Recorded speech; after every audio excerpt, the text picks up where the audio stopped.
That leads to number 8, which is about the TAFE SA policies.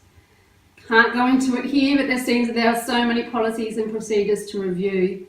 Consistency of documentation is a problem, and the actual on-the-ground implementation, there's a total mismatch. And that's being transferred to practice. So number 9 is about TAFE SA practices.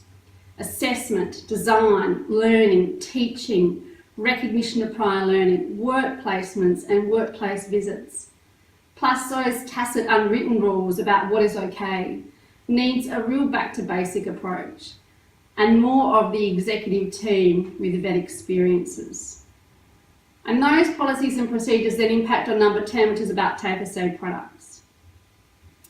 Evidence of workforce demand from an industry perspective on jobs, skills, capabilities, all of that has to inform product and program development and design. There are major international, national and local opportunities and challenges, but until reputation and credibility with a focus on industry demand is established, TAFE SA is going to get smashed in the vet market. The scope needs to be tested against economic and workforce priorities, areas of demand and when TAFE SA is strong. That leads into number 11, which is about TAFE SA programs. Engagement has to be about listening to various cohorts and what they want. Co-designing solutions and new initiatives that are probably going to mostly be non-accredited. They could be an entry point into the workforce or it would transition points. But you also have to ask, what will be TAFE SA's point of difference? It comes to number 12, and I think it's down to TAFE SA people. It all boils down to people in TAFE SA. And for many, I have a great deal of empathy.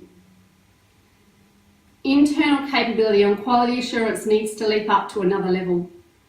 But there are probably a number of deep-seated value and behaviour-based issues. You know, TAFE SA website says that their values are service excellence, work as one team, success-focused, accountability and respect. This seems to be the biggest area of failure. Seeing these values demonstrated, evidenced, measured or modelled. And linked to practices highlighted just before, this is the gap in training and assessment as well as vocational competency for a number of team members. The final recommendation is that about purpose. TAFE SA has to get a new purpose. The organisation must innovate or die and do this quickly over the summer break. A couple of other points aside from these recommendations or priorities. TAFE SA being awarded Large Training Provider of the Year by the Training and Skills Commission shows that clearly the judging process needs to be reviewed. To be considered in that large category, you need to be delivering 50 or more qualifications.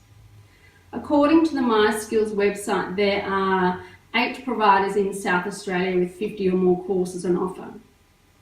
Transparency from the South Australian Training and Skills Commission is needed because we have to question if there were any other applicants in this category.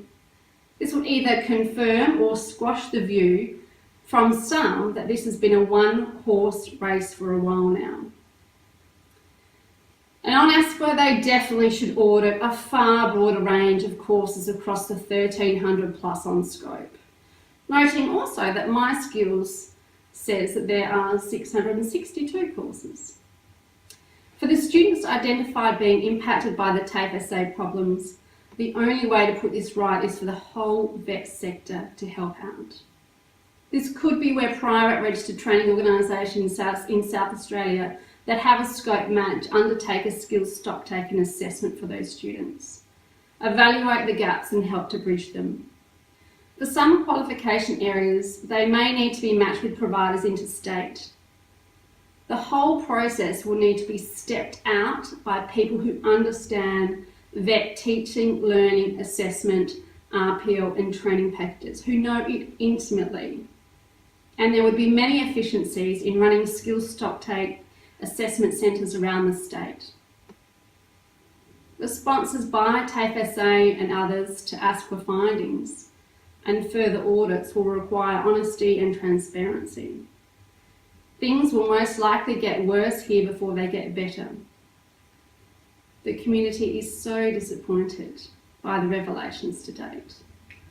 And it's a topic of conversation for many Australians and friends overseas. All of these points have got wider implications for vet policy and programs in South Australia and across the country. And look, this is not everything, but it is a good start on what anyone who knows TAFE and the vet sector well in Australia, as well as working on other countries' vet systems, would identify. Now, Susan Close has said she wants to get the right brains around this and really understand, is there a policy setting that ought to change in order to make sure that we strengthen all of our skills training, not just for TAFE.